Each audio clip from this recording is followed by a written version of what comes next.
He was the man who could fix anything, except maybe the woman he loved. Imagine giving someone your heart, only to realize you're just their private joke when no one's looking. Declan built a life from scratch, turning wrenches and busted pipes into a successful business. But when his fiancée Sable starts using his career as comedy material at her posh corporate party, the cracks in their relationship are exposed in front of everyone. What do you do when love feels like home, but respect is missing? This is a story about pride, betrayal, and the quiet power of walking away when someone can't see your worth. Hello, my friend. I'm so glad you stopped by my channel. If it's your first time here, don't forget to subscribe and like this video, as every like truly inspires me. Please tell me which city and country you watch this video from. Now, let's get started. My name is Declan, and I'm 35. I run my own plumbing business, a trade I picked up from my uncle, who mentored me as though I were his own son. When he left me his small shop, I seized the opportunity to build on his legacy, expanding it from a modest two-person operation into a thriving business with a team of 8. 3 years ago, I met Sable at a backyard barbecue. She worked in corporate marketing, spoke in polished industry jargon that sometimes went over my head, but carried herself with a kind of effortless confidence that drew me in. Despite our different backgrounds, we connected over a shared passion for horror movies, spontaneous ice cream runs, and weekend kayaking trips. At first, everything between us felt easy, but as time passed, subtle differences began to emerge. Her world revolved around polished professionals, and at her work gatherings, I often felt like an outsider. She never openly belittled me. Yet, whenever I mentioned my profession, she had a habit of steering the conversation elsewhere. It was never outright dismissive, but the implication was clear. She preferred to keep that part of my life separate from hers. I told myself it didn't matter, that love was what truly counted. After 2 years together, I proposed, and she accepted without hesitation. For a while, I believed we were solid. Then came the night of her company's holiday party, the night that changed everything. Determined to make a good impression, I dug out my only suit, reserved for weddings and funerals. Sable, radiant in a shimmering blue dress, was practically buzzing with excitement as we arrived at the venue, which had been transformed into a dazzling holiday spectacle. "Declan, stay close, okay?" she murmured. "I don't want you getting lost." I chuckled. "Don't worry, I'll be your shadow." Inside, servers weaved through the crowd, trays of champagne flutes balanced expertly in their hands. While Sable eagerly accepted a glass of wine, I opted for sparkling water. She introduced me to her colleagues, Luna, who was overseeing the DJ, and Aaron, a sharply dressed man with a firm handshake. "So, how do you two know each other?" Aaron asked. With a smile, Sable flashed her ring. "Declan's my fiancé." The warmth in her voice made me feel, at least for that moment, like I truly belonged. For a while, everything seemed to be going smoothly. Then Victor, one of her co-workers, approached with an amused smirk. "Sable, you promised to introduce us to your legendary fiancé," he teased. "We hear he's got a magic touch when it comes to fixing things." I laughed. "I do my best." A woman nearby leaned in with curiosity. "So, what do you do for a living?" Before I could respond, Sable, now on her second, maybe third drink, giggled and interjected, "Oh, he's my personal plumber." A few chuckles rippled through the group. Then, with a playful smirk, she added, "So if anyone's toilet acts up tonight, don't worry. I've got the hookup." I forced a smile.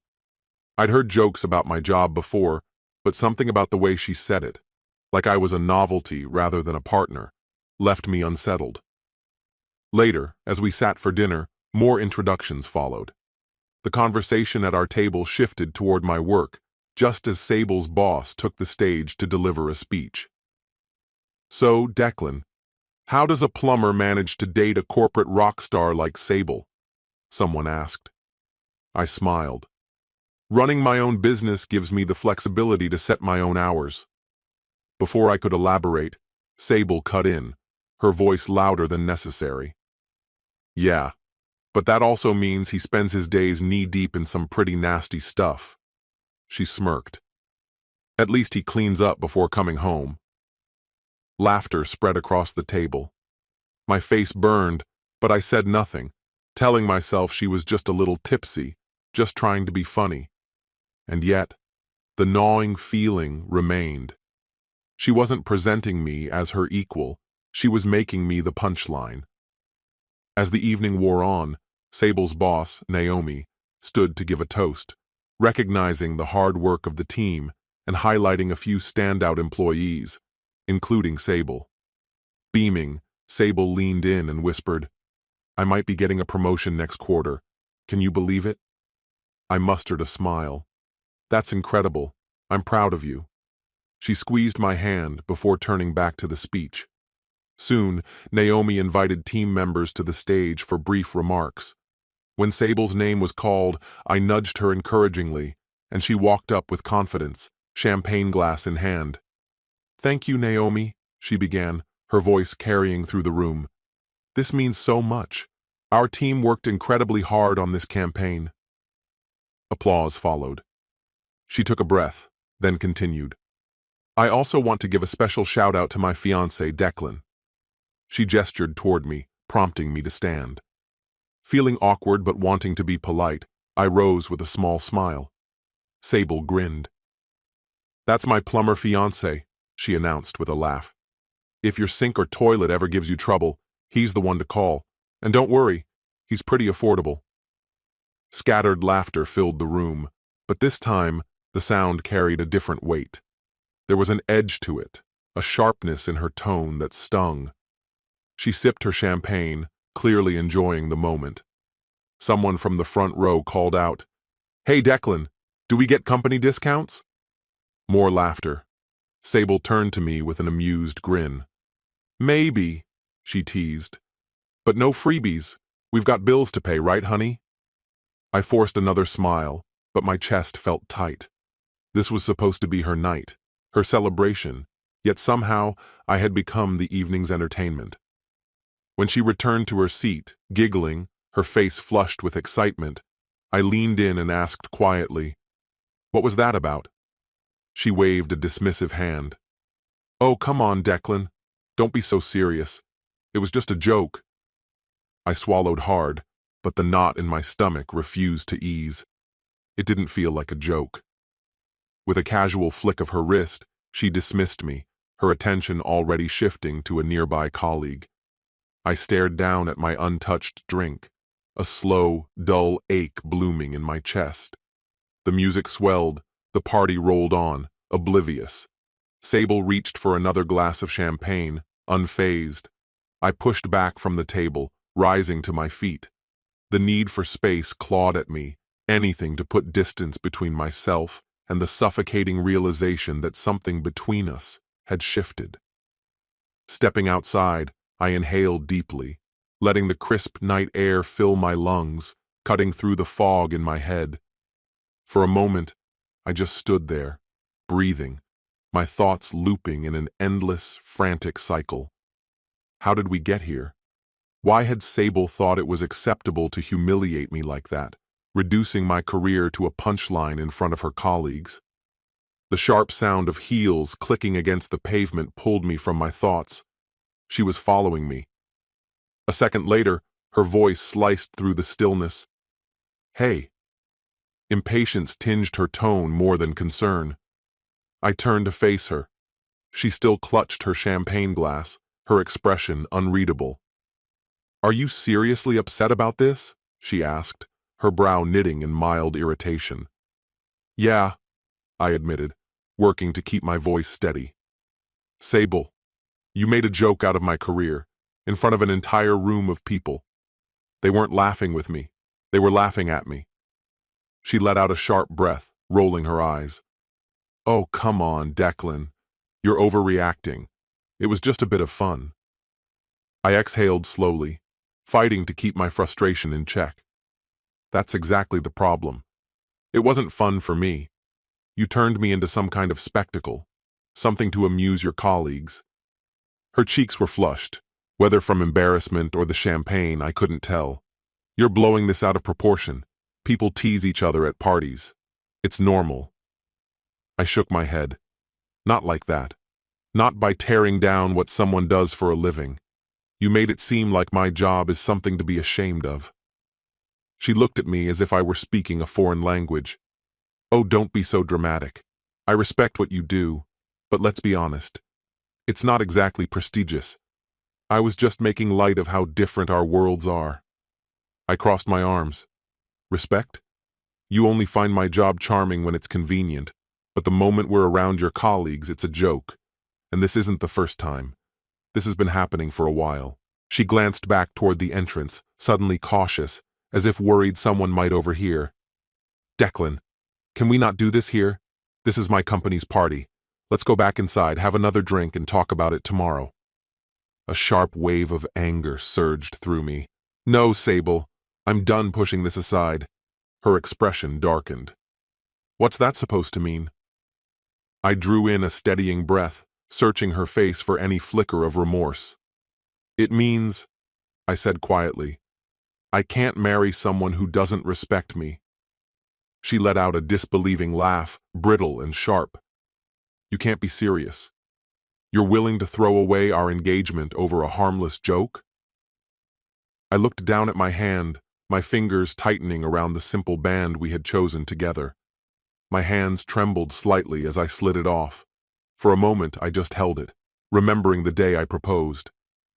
Sable's eyes widened, alarm creeping into her features.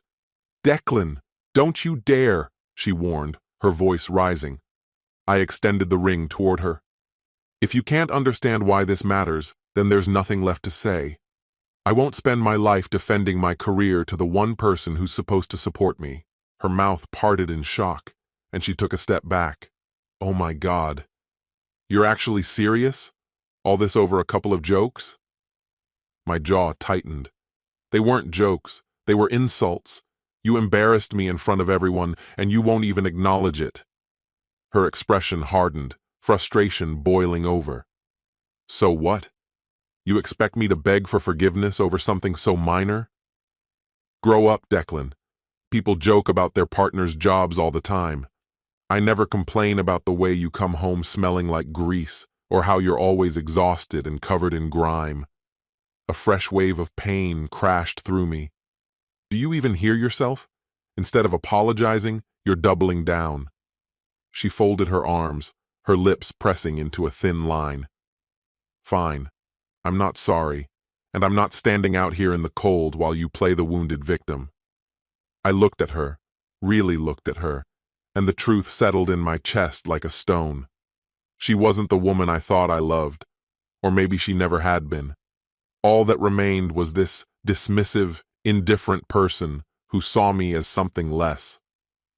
Then this is it, I said quietly. She let out a hollow, incredulous laugh. I can't believe you're throwing everything away over this. You couldn't handle a little teasing, so now you're walking away? I placed the ring in her palm. I'm walking away because I deserve someone who's proud of me. Without another word, I turned and stepped back inside. I only had one thought: grab my coat and leave this night behind. As I re-entered the party, a hush seemed to settle over the room, the weight of my decision pressing against me. But for the first time that night, I felt lighter. Maybe people had overheard fragments of our argument, or perhaps the tension between us was so thick it was impossible to ignore. I reached for my coat, keeping my expression unreadable. Just as I was about to step out, Sable stormed in behind me, gripping the engagement ring so tightly her knuckles had gone white. Her face was flushed with frustration, her voice a sharp whisper. "Not here," she hissed. "You're causing a scene." I glanced around briefly. Aaron was murmuring something to the person beside him, and Naomi, her boss, observed us with thinly veiled concern. But at that point, I was beyond caring about appearances. I wasn't the one who turned this into a public spectacle, I said evenly. I tried to have this conversation privately, but you shut me down. She reached out, fingertips brushing against my sleeve, but I stepped back. "Declan, please, let's talk about this when we're both calm." I met her gaze, disappointment sitting heavy in my chest. "That moment has passed, Sable." Without another word, I turned and walked away. The drive home was silent, aside from the persistent buzzing of my phone. Message after message lit up the screen. "We need to talk. You're overreacting. I'm sorry." I ignored them all. If she couldn't respect me in public, then what did that say about our relationship?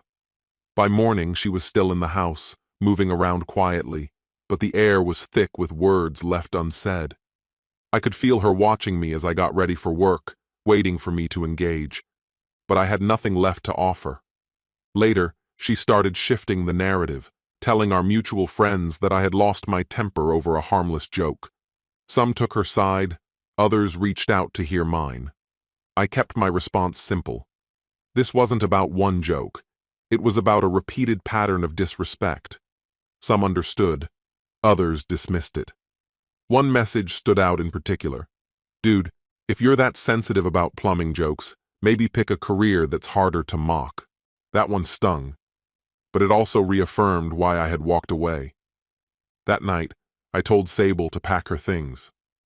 The house was mine. I had bought it long before she came into my life.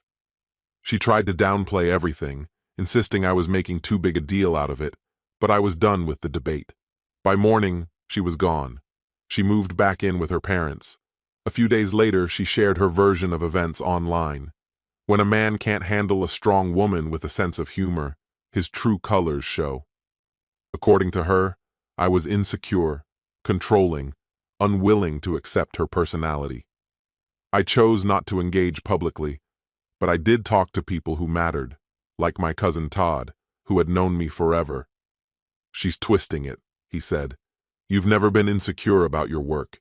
She just doesn't want to admit she was wrong." Then, as if the universe was making a statement, karma intervened.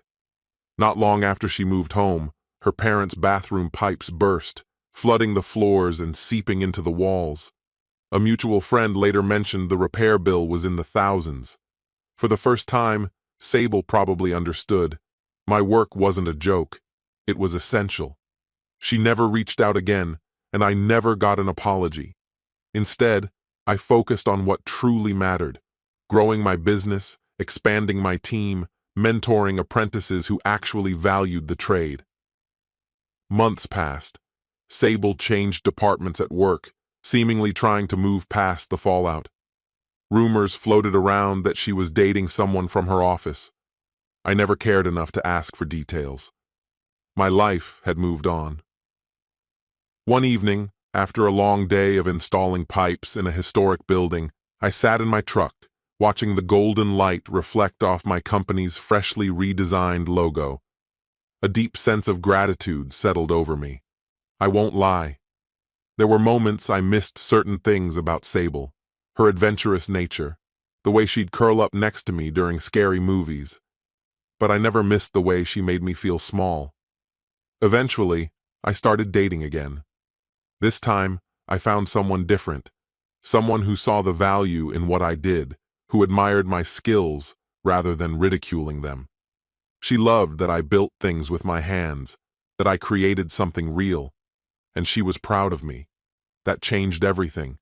Now, whenever someone asks for relationship advice, I keep it simple. Pay attention to how your partner talks about you in public. Do they uplift you, or are you just another punchline? Because respect isn't optional, it's everything. This story has come to an end. It doesn't matter what you do for a living: plumber, doctor, barista. If the person next to you is ashamed of you or looks down on your work, that's not love, that's convenience for them. A real partner will be proud of you, your hard work, and will stand by you both privately and publicly. Never let anyone turn you into a joke to make themselves look better. Respect is not optional. It's the foundation of any relationship. And if someone can't give you that, have the courage to walk away, because one day you'll find someone who truly values and appreciates you for who you are. What's your opinion? Share it in the comments, my friend. And if you liked this story, check out other exciting videos on my channel. I'll say goodbye until the next video. See you.